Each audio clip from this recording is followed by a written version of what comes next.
안녕하세요. 뜨거운 여름날이 시작되었네요. 모두들 코로나로 참아왔던 휴가를 계획하고 계시겠네요. 저는 지금 장성한 아들, 딸과 계곡물에 발을 담그고 있답니다. 그동안 몸과 정신이 피폐해져 있었는데 마음의 여유를 겨우 찾게 되었어요. 그래서 마음속의 응어리를 없애고 싶은 마음에 휴가지에서 사연의 글을 쓰기 시작했네요. 이 채널의 이야기를 거의 매일 듣는데 저처럼 배우자에게 배신당하신 분들이 한둘이 아니더군요. 정말 세상에는 나쁜 사람이 많은 것 같아요. 그런데 제 전남편이 제일 나쁜 놈 같다는 생각은 지울 수가 없습니다. 진짜 사람의 탈을 쓴 괴물이 틀림없다니까요. 얼마나 나쁜 놈인지 궁금하시죠? 이제부터 낱낱이 말씀드려 보겠습니다. 꼭 끝까지 들어주시고 저와 함께 욕 좀 해주세요.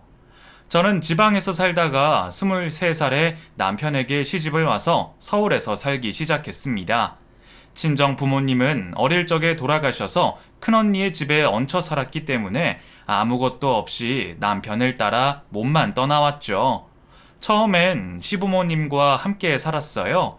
시어머니가 2년 정도는 살림하는 걸 배워야 한다 해서 그 말을 따르게 되었죠. 시집살이는 몸이 조금 힘들긴 했지만 시부모님의 성격이 워낙 온화하셔서 상처받는 일 없이 잘 지냈답니다.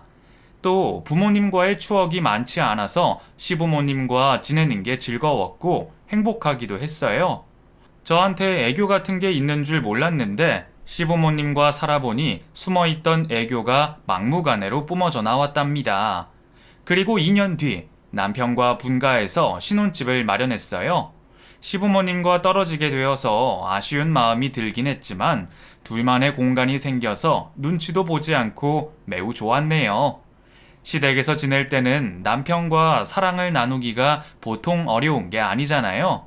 그래서 저희 부부는 참아왔던 사랑을 마음껏 나누었답니다. 그렇게 금실 좋은 저희 부부는 이듬해 아들을 낳게 되었고 또 다음 해에는 딸아이까지 낳아서 네 식구가 되었습니다.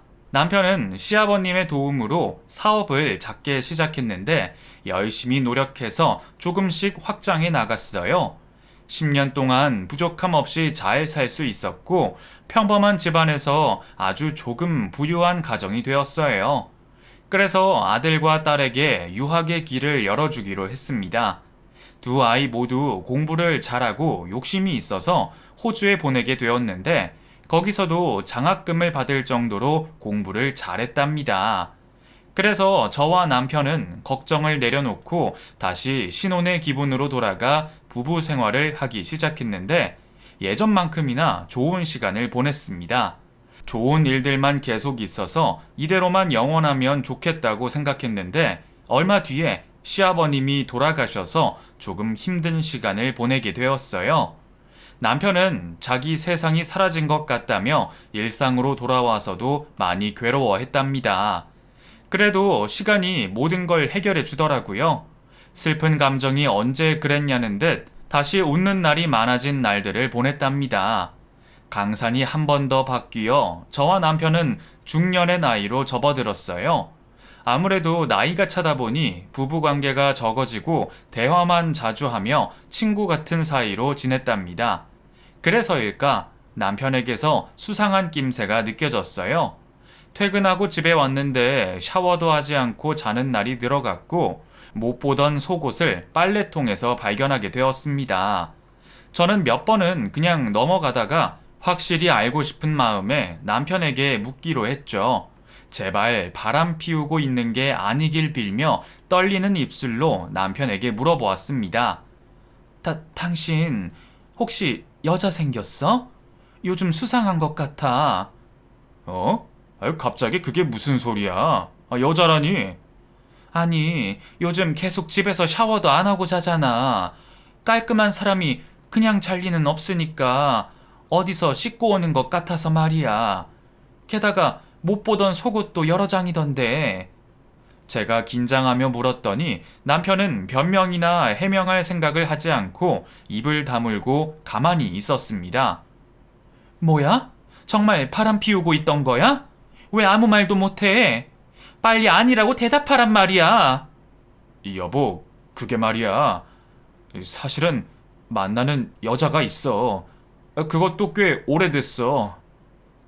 당신이 어떻게 나한테 이럴 수가 있어? 나를 두고 바람을 피운다니. 믿을 수 없어. 당신 그런 사람 아니었잖아. 여자는 나뿐이라고 매일같이 말했었잖아. 저는 그이가 거짓말이라도 하길 바랬지만 매우 솔직하게 상간녀를 어떻게 만났고 만나온 기간과 깊어진 애정도까지 자세히 말해주더라고요. 어이가 없고 뒤통수를 세게 얻어맞은 것 같은 기분이었습니다. 게다가 남편은 그동안 참아왔던 말이 있다면서 말문을 열기 시작했어요. 내가 바람을 피운 건 잘못한 일이야. 진심으로 사과할게. 그런데 이제 와서 생각해보니까 당신과 이혼을 하고 당당하게 그 여자를 만나는 게 맞는 것 같아. 사랑이 죄는 아니지 않아? 사랑은 교통사고랑 같은 거라고. 내 마음대로 되는 게 아니란 말이야. 그러니까 우리 그만 이혼하자. 당신 지금 뭐라고 그랬어? 나랑 이혼하자고? 바람난 여자랑 새 출발하려고 20년 넘게 아내로 지내온 나를 가차없이 버리겠다는 뜻이야? 무슨 말을 그렇게 해. 버리다니. 그냥 헤어질 때가 와서 헤어지는 것 뿐이라고. 그리고 당신도 날 남자로 보지 않고 있잖아.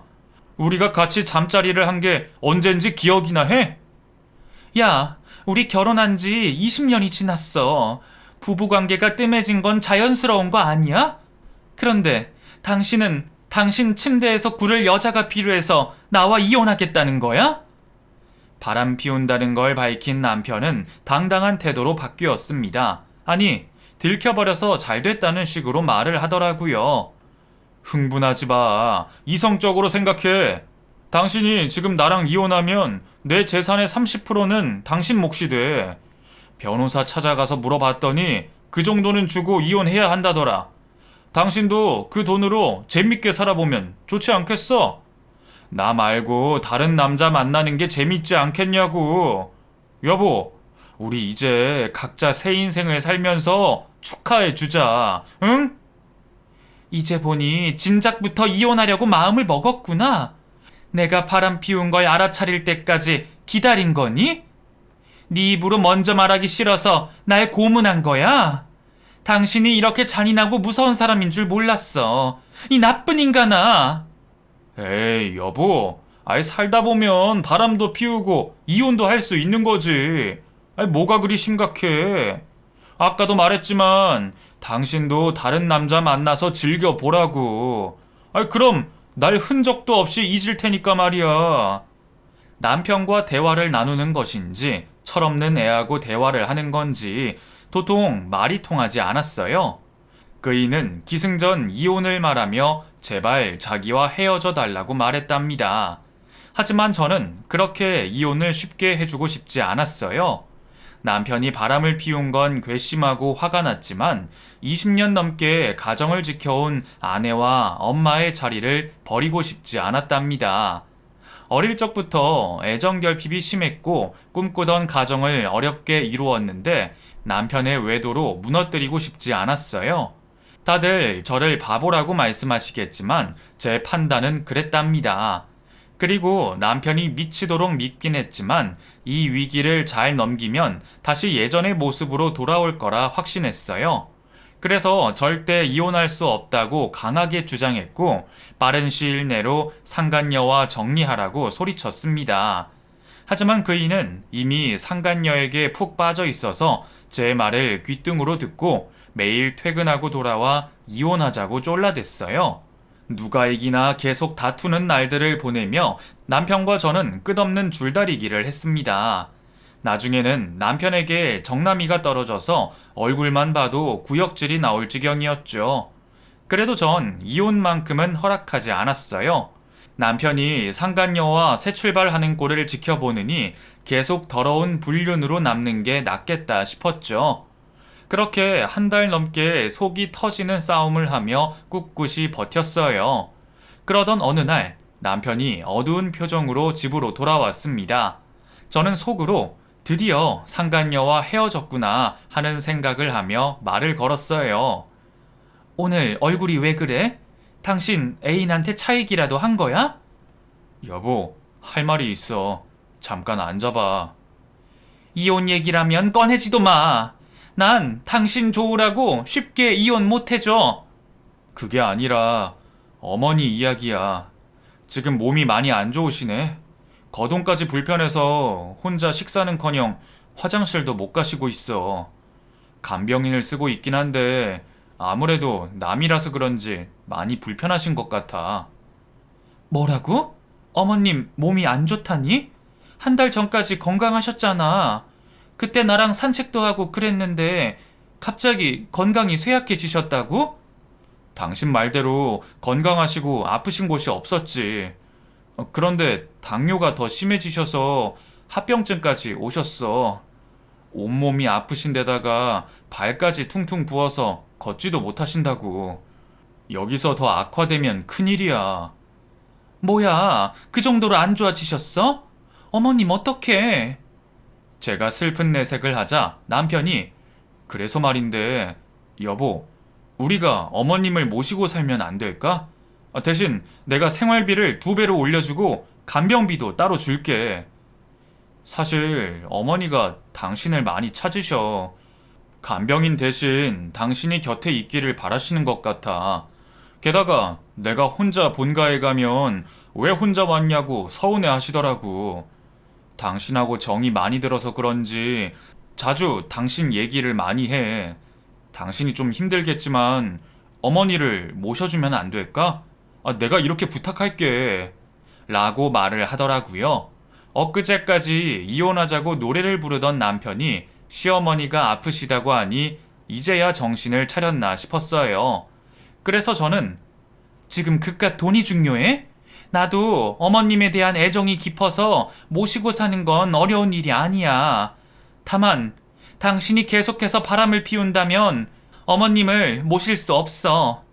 그년이랑 깨끗하게 정리한다면 당장이라도 어머님을 모실 수 있어. 하고 제 진심을 말해주었어요. 그 여자랑은 이미 헤어졌어. 어머니 상태를 보니까 내가 뭐하는 짓인가 싶더라고. 정신이 번쩍 들기도 했고 당신한테 너무 미안해서 눈물까지 나더라.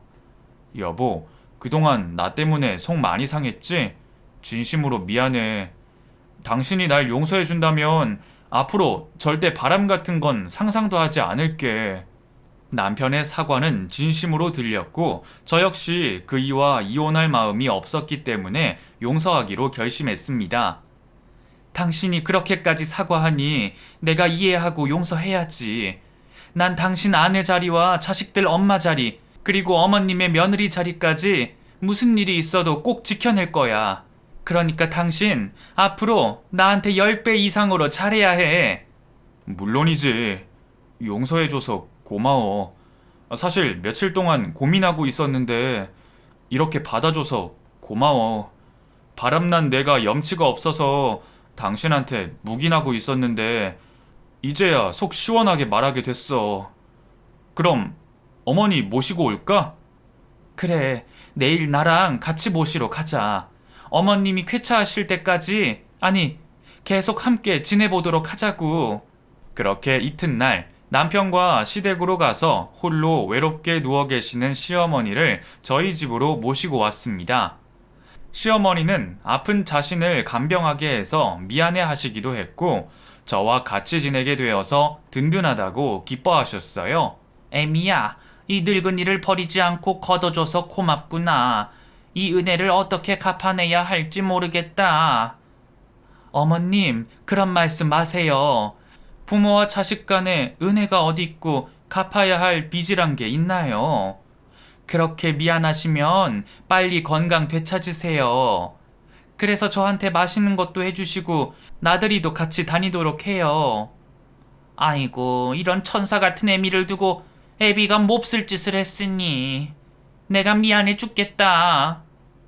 어머님, 알고 계셨어요? 그이가 바람 피우는 걸 자기 입으로 말하던가요? 응, 애미 너랑 이혼하고 젊은 여자랑 재혼하겠다고 하길래 내가 뺨을 갈기고 정신 차리라고 일러주었지. 너랑 이혼하려면 나랑 인연을 끊어버리라고 혼쭐을 내줬다고. 정말요? 아주 잘하셨어요. 그래도 어머님이 제 편이어서 천만다행이에요. 어머님까지 저한테 이혼하라고 보채셨으면 진짜 우울했을 거예요. 나는 당연히 애미 네 편이지. 네가 우리 집의 복덩이인 걸 잊었니? 나한텐 넌 아들보다 더 귀한 존재란다. 이건 내 진심이니까 흘려듣지 말거라. 고마워요, 어머님. 이제야 힘이 좀 나네요. 그동안 어디 가서 하소연도 못하고 있었는데 어머님께 위로를 받으니까 기분이 한결 낫네요. 그이도 지금은 정신 차려서 제자리로 돌아왔어요. 상간녀랑 헤어진 건 물론이고 앞으로는 가정에 헌신하겠다고 약속했어요. 그렇게 시어머니와 여러 대화를 나누며 제 마음을 편하게 놓을 수 있었습니다. 몸이 불편한 시어머니는 화장실도 혼자서 가지 못하고 숟가락을 들 기운도 없으셨어요. 그래서 제가 24시간 내내 곁을 지켜드렸죠. 물론 힘이 들긴 했지만 시어머니의 심성이 너무 고우셔서 기분이 나쁘거나 모시기 싫다는 생각은 추호도 들지 않았답니다. 제가 모셔서 그런지는 모르겠지만 시어머니의 몸은 조금씩 회복하는 게 눈에 띄도록 나타났답니다. 간병한 지 2달 만에 다시 걷기 시작하셨고 식사도 식탁에 앉아 스스로 하실 정도로 좋아지셨죠. 한편 남편도 매일 6시만 되면 칼같이 퇴근해 집으로 들어왔어요. 그이는 저에게 미안한 게 많았는지 안 하던 집안일까지 하며 노력하는 모습을 보였답니다. 여보, 설거지는 내가 할게. 당신은 어머니랑 들어가서 쉬어. 해가 서쪽에서 뜨겠네. 손에 물 한 방울도 안 묻히려던 사람이 웬일이래? 에이, 나도 변하겠다고 했잖아. 앞으로 자주 도와줄 테니까 지켜봐줘. 그래, 그럼 어머님이랑 들어가서 드라마나 봐야겠다. 수고했죠? 비록 바람을 피우는 큰 잘못을 했지만 진심으로 잘못을 뉘우치는 것 같아 제 마음이 쉽게 가라앉았습니다. 그렇게 시어머니의 건강은 계속 좋아지셨고 남편의 사업도 더 크게 확장하게 되었어요. 얼마나 일이 잘 되던지 사무실을 2배나 넓은 곳으로 옮기고 직원도 10명이나 더 고용했답니다. 덕분에 저도 남편에게 많은 생활비를 받게 되었고 여윳돈이 꽤나 많이 생겨서 시어머니와 쇼핑도 자주 다녔네요. 다시 찾은 행복을 만끽하며 하루하루를 보람되게 보냈답니다. 그리고 남편과의 관계가 다시 가까워지며 부부관계를 자주 갖기 시작했어요. 시어머니가 홀로 주무실 수 있을 때부터 그이가 먼저 저를 안아주더라고요. 그래서 저도 여자라는 걸 다시금 느끼게 되었죠. 그런데 평범하게 산다는 건 희로애락을 모두 포함한 거라는 말이 맞았습니다. 항상 좋을 것만 같고 기쁠 것만 같던 저희 가정에 믿을 수 없는 큰 시련이 닥치고 말았어요. 일요일 아침 식사를 마치고 방에 들어가신 시어머니가 조용히 텔레비전을 보고 계셨습니다. 워낙 조용한 분이셔서 인기척이 없는 게 이상하지 않았는데 그날은 왠지 느낌이 이상했어요. 저는 물을 한 잔 떠서 시어머니 방문을 노크하고 들어갔습니다. 어머님, 어머님, 주무세요. 낮잠은 거의 주무시지 않던 시어머니가 눈을 꼭 감고 계셨죠. 그런데 아무리 봐도 시어머니가 심상치 않았습니다. 그래서 팔을 흔들며 시어머니를 깨워봤어요. 어머님, 어머님! 시어머니는 끝까지 눈을 뜨지 않으셨습니다. 떨리는 마음으로 시어머니 코에 손을 가져다 댔는데 숨결이 하나도 느껴지지 않더라고요. 너무 놀라고 무서웠던 저는 비명을 질렀고 남편이 곧장 시어머니 방으로 뛰어들어왔습니다. 왜 그래? 무슨 일이야? 여보, 어머님이 돌아가신 것 같아. 어떡해? 그이는 시어머니의 맥박을 확인하더니 길게 한숨을 내쉬며 눈물을 터뜨렸습니다. 어머니, 이렇게 가시면 어떡해요? 이제 건강해지시기 시작했는데 뭐가 그리 급해서 떠나신 거예요? 이제 겨우 아들 노릇을 하려고 했는데 이런 식으로 떠나시는 게 어딨냐고요? 우리 어머님 어떡해. 아직 세상 구경을 더 하고 싶어 하셨는데, 그리고 손주들 시집 장가 가는 거 다 보고 싶다고 하셨는데 말이야. 저와 남편은 한참 동안 목 놓아 울었고 겨우 진정이 되자 119와 112에 신고를 했답니다. 20분 정도의 시간이 지나자 과학수사대가 와서 시어머니의 죽음을 확인했어요. 타살의 흔적이 있는지 살펴보는 것 같더라고요. 그리고 경찰관들이 저와 남편을 분리해서 시어머니의 평소 건강 상태나 지병에 대해 물었습니다. 며느님은 시어머님과 특별한 갈등 같은 게 없으셨나요? 네, 저희 고부 사이는 매우 좋았어요. 어머님이 저를 친딸처럼 대해주셔서 사이가 돈독했죠. 그렇군요. 그리고 시어머님이 앓고 계신 질병은 따로 있으셨나요? 당뇨가 있으셨어요. 저희 집에 오시기 전에 합병증이 심하셔서 거동이 불편하셨는데 제가 모시고 나서부터는 정상적인 활동이 가능해지셨어요. 이렇게 갑자기 심장마비로 떠나실 거라고는 상상도 못했습니다. 아무래도 연세가 있으시고 지병을 앓고 계셔서 돌아가신 것 같아요. 더 조사할 게 없을 것 같군요. 수고하셨습니다. 저는 소파에 잠시 앉아 마음을 추스리며 남편의 조사가 끝나길 기다렸습니다. 그런데 남편을 조사하던 경찰관이 저에게 다가와 질문을 하더군요. 아주 끔찍한 질문을 말이죠. 며느님, 듣자하니 돌아가신 고인과 사이가 매우 안 좋으셨다고요. 매일 고인께 화를 내고 욕설을 하셨다는데 사실입니까? 이게 무슨 소린지 이해가 되지 않아 남편의 얼굴을 봤더니 그이가 인상을 찌푸리며 저에게 손가락질을 했습니다. 이 여편네야, 이제야 마음이 편해. 어머니가 돌아가셨으니 신이 나냐고. 그동안 내 어머니에게 쌍욕과 막말로 그렇게 괴롭히더니 속이 시원하냔 말이야. 여보, 갑자기 왜 그래? 내가 어머님을 괴롭히다니 도대체 무슨 소리를 하는 거야? 형사님들, 저 여자가 내 어머니를 정서적으로 학대를 했어요. 매를 들지만 않았지 온갖 상처되는 말을 짓거려서 어머님을 힘들게 했다고요. 내가 진작에 저 여자를 내쫓았어야 했는데 그놈의 정이 뭔지 나도 더 이상 못 참아. 당신 같은 악마를 감싸줄 일은 없으니 괜한 기대하지 말라고. 당신은 이제 천벌 받아야 해. 그이는 180도 다른 얼굴과 말투 그리고 몸짓과 손짓으로 저에게 분노했습니다. 제가 시어머니를 괴롭혔다는 말도 안 되는 소리를 하면서 말이죠. 형사들은 남편의 주장만 듣고 저에게 수갑을 채웠습니다. 형사님, 아니에요. 지금 제 남편이 거짓말하는 거라고요. 저는 시어머니를 괴롭히기는커녕 최선을 다해 간병했다고요. 이러지 마세요. 가만히 계세요. 남편분의 진술로 당신을 정서적 학대 치사죄로 체포합니다. 억울하시면 경찰서 가서 하세요.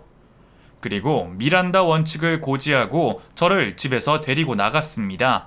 시어머니가 돌아가셔서 황망했는데 남편이 한 행동이 황당해서 슬픔을 잊어버리고 겁을 먹고 경찰들에게 끌려나갔습니다.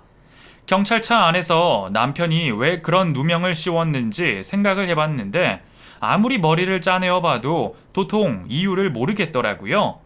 시어머니가 돌아가신 충격에 헛소리를 한 것이라는 판단이 들었습니다. 이윽고 경찰서에 들어가 형사들과 마주 앉아 조사를 받기 시작했어요.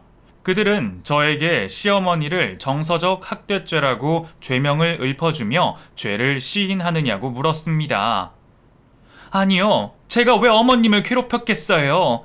저는 그런 사람도 아니고 시어머님과 사이가 좋아서 더더욱 그런 짓을 할 리가 없다고요. 아무래도 제 남편이 충격을 받아서 헛소리를 한 것 같아요. 지금 다시 남편을 불러서 물어보세요. 분명 제정신이 아니었다고 말할 겁니다. 이것 보세요. 여기서 남편 이야기는 하지 마세요. 당신과 시어머니 두 사람 사이만 진술하면 됩니다. 묻는 말에만 대답하면 된다고요. 저는 형사의 말에 겁에 질려 식은땀과 눈물을 흘리며 조사를 받았습니다. 저는 진실을 말했지만 형사들은 믿는 눈치가 아니었어요. 새벽 시간이 될 때까지 같은 질문을 반복하며 저를 지치게 만들었답니다. 형사님들, 이제 그만하세요. 제가 아니라고 하는데 왜 제 말을 믿어주지 않는 거예요? 절차가 이렇습니다. 힘들어도 조사를 끝까지 받으셔야 한다고요. 도대체 몇 번을 아니라고 말해야 하는데요. 제 말을 언제쯤 믿어주실 거예요? 형사들은 매우 침착한 태도로 저를 응시했고 끝까지 물고 놓아주지 않았답니다. 한참의 시간이 지나자 형사들은 한술 더 떠서 거짓말 탐지기를 하자고 하더군요. 저는 힘이 들긴 하지만 진실을 밝히려면 뭐든지 하고 싶어서 거짓말 탐지기 조사에 응했습니다. 제 손등과 몸 여기저기에 무언가를 부착하고 형사가 같은 질문을 시작했어요. 당연히 저야 당당하게 시어머니께 욕을 하거나 막말을 하며 정서적으로 학대한 적이 단 한 번도 없다고 대답했죠. 그런데 거짓말 탐지기는 제가 하는 모든 말이 거짓말이라고 표시됐습니다. 보셨죠? 계속 거짓말하고 있다고 결과가 나오지 않습니까? 순순히 인정하시고 고인에게 용서를 빌고 죗값을 받으세요. 아니에요. 그럴 리가 없어요. 제가 지금 심적으로 너무 무섭고 떨려서 잘못 나온 거예요. 그리고 형사님들이 저를 몇 시간 동안 조사를 해서 진을 빠지게 만들었잖아요. 내일 다시 해봐요. 잠을 자고 긴장을 풀고 하면 정확한 결과가 나올 겁니다. 범죄자들은 원래 다 그렇게 말해요. 거짓말 탐지기가 잘못됐다. 내일 다시 해보자 하면서 시간을 번다고요. 그런데 과학은 거짓말을 하지 않아요. 당신의 모든 진술이 거짓으로 나왔으니 영장 발부를 할 겁니다. 말도 안 돼. 저를 감옥에 보내겠다고요? 아무 잘못도 하지 않은 사람을 이렇게 대하는 게 말이 돼요? 안 되겠어요. 저 이대로 가만히 당하고 있지 않을 겁니다. 변호사 불러주세요. 당장요! 그리고 저는 묵비권을 행사하고 변호사가 오길 기다렸습니다. 다음날 아침이 되어서야 변호사가 왔는데 저와 마주하자 선임 비용부터 말하더군요. 가족한테 연락해서 이 계좌로 돈을 붙이라고 하세요. 그럼 제가 이유선 씨의 변호사로 선임이 되는 겁니다. 하지만 저에게 가족이라고는 해외에 있는 자식들과 저에게 누명을 씌운 남편뿐이었어요. 당장 돈을 입금할 수 있는 가족이 없던 거죠. 변호사님, 일단 제 변호부터 해주시고 나중에 지불하면 안 될까요? 죄송합니다. 그건 어렵겠네요. 저는 이만 가볼 테니 다른 변호사를 불러달라고 하세요. 네? 이대로 가신다고요? 변호사님, 제발 그냥 가지 마세요. 아니면 국선 변호사를 불러달라고 하세요. 아무쪼록 사건이 잘 해결되시길 바랍니다. 그렇게 냉정하고 차갑게 말하고는 뒤도 돌아보지 않고 떠났습니다. 제가 살면서 경찰서를 처음 와봤으니 이런 상황이 매우 당황스럽고 난감하기만 했네요. 그래서 급한 대로 국선 변호사를 신청해서 만났는데 정확히 5분 만에 자리를 뜨더군요. 사건 일지를 보더니 거짓말 탐지기 조사 결과를 확인하며 고개를 흔들었답니다. 이우선 씨, 아무래도 죄를 인정하시고 용서를 비시는 게 어떨까요? 형량을 낮추려면 그 편이 낫습니다. 이봐요, 변호사님. 제 이야기는 듣지도 않고 그 종이 쪼가리만 보고 판단하는 거예요? 들어봤자 억울하다고 말씀하실 게 뻔하니까요. 증인이 있기 때문에 진흙탕 싸움만 될 겁니다. 저는 억장이 무너질 것만 같았습니다. 하나같이 제 말은 아무도 들어주지 않고 시어머니를 괴롭힌 못된 며느리로 보고 있었으니까요. 저는 유치장에서 오열하며 억울함을 계속 토로했습니다. 하지만 제 말에 귀를 기울여주는 사람은 한 명도 없었네요. 결국 구치소로 들어가 구속조사를 받으며 재판을 기다리게 되었습니다. 죄수복을 입는 것만으로도 얼마나 수치스럽던지 온몸에 소름이 돋더라고요. 게다가 한 방을 쓰게 된 여자들은 하나같이 거칠고 무서워서 말 한마디를 하지 못하고 구석에 쪼그려 앉아만 있었습니다. 그리고 이튿날 면회 신청이 왔다며 교도관이 저를 면회실로 데려갔어요. 드디어 제 눈앞에 남편이 앉아 있었습니다. 떨리는 손으로 수화기를 들고 남편에게 여보, 이제야 왔구나. 어머님 장례는 잘 치러드렸어? 그런데 당신 나한테 왜 그랬어? 도대체 왜 그런 허무맹랑한 말로 날 이렇게 만든 거냐고. 어머님이 돌아가시고 충격을 받아서 헛소리를 한 거지? 그렇지? 라고 물었더니 그이는 태평하게 웃음까지 지으며 저를 바라보더라고요. 제가 아는 남편의 모습이 아니었죠. 여보, 어머니 장례식은 아주 무사히 잘 치러드렸어. 많은 조문객들이 오셔서 명복을 빌어주셨다고. 그러니까 돌아가신 어머니 걱정은 그만하도록 해. 그나저나 그 안은 지낼만 해. 며칠 안 됐는데 얼굴이 많이 야윈 것 같다. 밥이 제대로 안 나오나? 내가 듣기로는 옷도 입혀주고 밥도 주고 잠도 제대로 재워준다고 하던데. 내 질문에나 대답해. 왜 허위 진술을 해서 날 감옥에 넣었냐고. 아이, 그거야 때가 와서 그런 거지. 이혼해야 할 때가 말이야. 이제 어머니도 돌아가셨으니 더 이상 당신과 내가 같이 살 이유가 없잖아? 그러니까 그 전에 내가 이혼하자고 쫄라댔을 때 떠났으면 이런 꼴을 보이지 않았을 거 아니야. 어머니가 하도 당신을 찾아서 어쩔 수 없이 이혼을 잠시 접어둔 거라고. 뭐라고? 그럼 그동안 어머니 때문에 연기한 거였어? 당연하지. 내가 뭐가 아쉬워서 당신이랑 계속 살고 싶어 하겠어. 나 잘 나가는 사업가라 여자들이 알아서 꼬이는데 말이야. 지금 만나는 여자는 그중 최고로 예쁘고 젊은 여자야. 미스 코리아 뺨치게 생겼다니까. 내가 사진이라도 보여줄까? 뭐? 지금 그걸 말이라고 해? 그리고 이혼을 하고 싶으면 이혼만 하면 되지. 왜 날 이 시궁창에 넣은 거야? 순순히 이혼해 줄 테니까 날 당장 여기서 꺼내줘. 미안하지만 그건 곤란해. 당신도 알다시피 내 사업이 많이 번창했잖아. 우리가 합의 이혼을 하면 재산의 30%를 줘야 한다고. 생각해보니까 그 큰 돈을 당신한테 주는 게 너무 아깝더라고. 그런데 당신이 감옥에 있으면 위자료 한 푼도 주지 않고 이혼이 가능하더라고.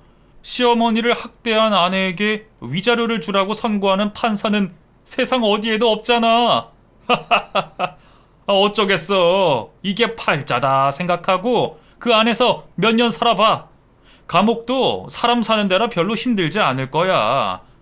그럼 난 새장가 가서 새 마누라랑 잘 살아보도록 할게. 남편의 저희를 알게 되자 분노의 눈물이 흘렀습니다. 당신이 그러고도 사람이야? 당신한테 시집와서 평생 헌신한 아내한테 이런 짓을 할 수 있냐고. 에이, 너무 뭐라 하지 마. 나중에 출소해서 새로 시작하면 되잖아. 내가 위자료는 못 줘도 그 영치금은 가끔 넣어줄 테니까 맛있는 거 많이 사 먹어. 그럼 난 이만 갈게. 야, 이 나쁜 자식아.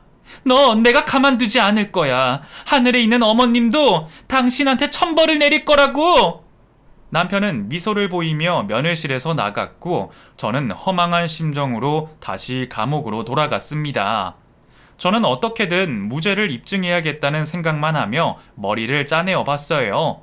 그런데 저를 도와줄 사람이 아무도 없는 것 같아 무척이나 괴로웠습니다. 지푸라기라도 잡는 심정으로 생각의 꼬리를 물고 여러 사람을 떠올리다가 저를 도와줄 사람을 알게 되었어요. 이튿날 국선 변호사와 접견을 하게 되었는데 저는 그 사람에게 별 말은 하지 않고 전화 한 통만 쓰게 해달라고 부탁했어요. 변호사는 원래 안 되지만 핸드폰을 넘겨주며 빨리 통화하라고 했습니다. 그래서 전 저를 도와줄 유일한 사람에게 전화를 걸었고 다행히 연결되었어요. 엄마, 왜 그동안 통화가 안 됐어요? 현진아, 잘 있었니? 별일 없지? 네, 저랑 현경이는 잘 있어요. 그런데 엄마한테 무슨 일이 있는 거예요? 아버지한테 전화하니까 엄마가 여행 중이라고만 말씀하셔서 걱정하고 있었어요. 내가 여행을 갔다고?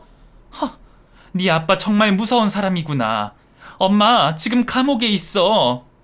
네? 감옥이라니. 그게 무슨 말씀이세요?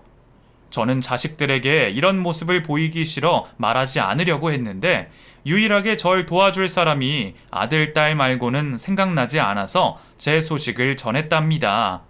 그동안 있었던 일을 아들에게 충분히 설명해 주었어요. 하나도 빠짐없이 낱낱이 말이죠. 그러자 아들은 경악하는 목소리를 내며 당장 한국으로 들어오겠다고 일렀답니다. 그제야 신락 같은 희망이 곧 생길 거라 확신했고 저의 무고함을 만천하에 드러낼 수 있겠다고 생각했죠. 아들, 딸은 그날 비행기표를 구해서 다음날 한국에 들어왔답니다. 가장 먼저 대형 로펌의 변호사를 선임해서 저를 찾아왔어요. 엄마, 우리 왔어요. 정말 아버지가 이러신 거예요? 그래, 네 아빠라는 작자가 엄마를 파렴치한으로 만들어서 감옥에 넣었다. 너희들한테 미안하다만 다른 데 도움 청할 곳이 없었어. 잘하셨어요. 당연히 자식인 우리가 해결해야죠. 엄마, 걱정 마세요. 지금 모셔온 변호사님이 엄마 도와주실 거예요. 다행히 변호사는 제 이야기에 귀를 기울여 주었고 제가 처한 억울한 상황을 보고 어이가 없다며 무죄는 당연하고 무고죄로 남편을 고소하겠다고 하더군요. 또 불륜이 원인이었다는 것도 밝혀내서 본때를 보여주겠다고 일렀답니다. 그제야 제 마음이 안정되었고 지옥 같은 감옥 생활을 끝낼 수 있겠다고 느꼈습니다. 저에 대한 재판은 며칠 뒤 열렸고 변호사의 변호로 무죄를 받고 구치소에서 나올 수 있게 되었죠. 그리고 남편이 무고죄로 구치소에 수감되었어요. 저도 그때 알았는데 무고죄가 엄청 큰 범죄더라고요. 제 변호사님이 말하길 징역 5년 이상은 선고받을 거라며 남편의 인생에 크게 금이 갈 거라고 확신했답니다. 상황이 완전 역전되자 저는 그이가 했던 것처럼 똑같이 구치소에 면회를 갔어요. 감옥 생활이 맞지 않았는지 많이 초라해 보였답니다. 재밌는 반전이네. 당신은 이런 결과가 나올지는 상상을 안 했겠지? 여보, 저 정말 미안해. 내가 잘못했어. 당신이 시키는 거라면 뭐든지 할 테니까 고소를 취하해줘. 당신이 취하하면 여기서 나갈 수 있다더라. 원하는 게 있으면 다 해줄게. 그러니까 제발 나 좀 여기서 꺼내줘. 여긴 사람 살 곳이 못 돼. 무슨 소리야. 당신이 지난번에 얘기했잖아. 감옥도 사람 사는 데라 똑같을 거라며. 왜? 체질에 안 맞아? 옷도 주고 밥도 주고 잠도 재워주는데 뭐가 더 필요한 게 있어? 아, 바람난 애인이 없구나. 어떡하냐? 거기선 남자 구실을 못하고 살 텐데. 여보, 그러지 말고 한 번만 봐줘. 내가 합의 이혼해서 재산의 30% 줄 테니까 그걸로 끝내자. 응? 30%? 무슨 소리야? 내 변호사 말로는 70%가 내 몫이라는데. 당신이 한 짓거리가 있어서 그 정도는 내가 가질 거래. 그러니까 이혼 소송을 진행할 거야. 그럼 당신 회사는 당연히 망하겠고 나머지 30%도 휴지 조각이 되겠지? 나중에 출소하면 어떡하냐? 가진 거 한 푼 없이 살아야 될 텐데. 그래도 내가 선심 써서 영치금은 가끔 넣어줄게. 거기서 맛있는 거 사 먹어. 그러자 그이는 폭풍 눈물을 흘리며 애원하기 시작했습니다. 여보, 유선아, 이러지 마. 나 이대로 무너지면 안 돼. 우리 아들, 딸을 생각해서라도 그러면 안 되잖아. 그래, 생각해보니까 당신과 내가 이혼하지 않고 예전처럼 내 식구가 같이 사는 거야. 어때? 당신이 바라던 삶이었잖아. 제발 날 여기에 버리지 말아줘. 무슨 소리야. 내가 바라는 삶은 아이들과 셋이 사는 거야. 당신 같은 괴물은 이제 내 식구가 될 수 없어. 그리고 당신한테는 새 식구들이 생겼잖아. 깜빵 동료들 말이야. 똑같은 놈들끼리 한 방에서 지내니 얼마나 재밌겠어. 거기서 좋은 추억 많이 만들고 나오면 좋겠네. 난 이만 가볼게. 그럼 재판날 보자고. 여보, 여보!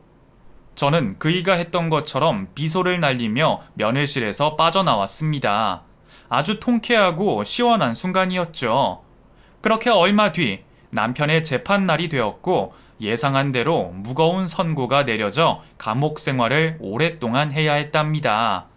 이에 질세라 이혼 소송까지 해서 남편의 재산의 70%를 제가 가지게 되었어요. 또한 그이의 회사는 처절하게 망하게 되었고 남은 재산으로도 빚을 막을 수가 없어 투자자들에게 고소를 당했다네요. 막대한 돈을 돌려주지 못했으니 횡령죄까지 추가가 되어서 형량이 많이 늘어났답니다. 제가 생각했던 것보다 훨씬 오랫동안 감옥에서 썩어야 했죠. 제 한설인 복수는 끝이 났고 아들과 딸에게 호주로 돌아가지 말고 저와 함께 살자고 부탁했어요. 다행히 아이들은 유학보다 제가 더 중요하다며 평생 저를 지켜주겠노라 다짐하며 한국에 남게 되었답니다. 그래서 지금은 자식들과 셋이 함께 지내고 있어요. 아들은 영어 학원에서 선생님으로 일하고 있고 딸아이는 무역회사에 취직했답니다. 만약 아이들이 다시 호주로 떠났다면 홀로 지내는 게 많이 우울하고 힘들었을 거예요. 사실 사건이 있고 1년 뒤까지 억울하게 감옥에 들어간 꿈을 꾸고 있어 매우 괴로워요. 잊으려고 해도 쉽게 잊히지 않아 정신과에 다니며 약을 먹었답니다. 그래도 아이들이 곁에서 위로해주고 헤아려줘서 악몽을 덜 꾸는 것 같아요. 제 사연이 어처구니가 없고 많이 황당하시죠? 남편에게 이런 식으로 배신을 당하신 분들이 계실지 모르겠네요. 귀신보다 사람이 무섭다는 말을 제 남편을 두고 하는 말이라는 걸 뼈저리게 느끼기도 합니다. 현재 전 남편은 지방의 한 교도소에서 복역 중이에요. 지은 죄가 꽤 크니 오랜 시간을 거기서 보낼 겁니다. 제 사연은 여기까지예요. 앞으로 얼마나 걸릴지는 모르지만 악몽에서 빨리 벗어나고 싶네요. 여러분들이 응원과 위로를 해주시면 더 빨리 벗어날 것 같습니다. 그럼 안녕히 계세요.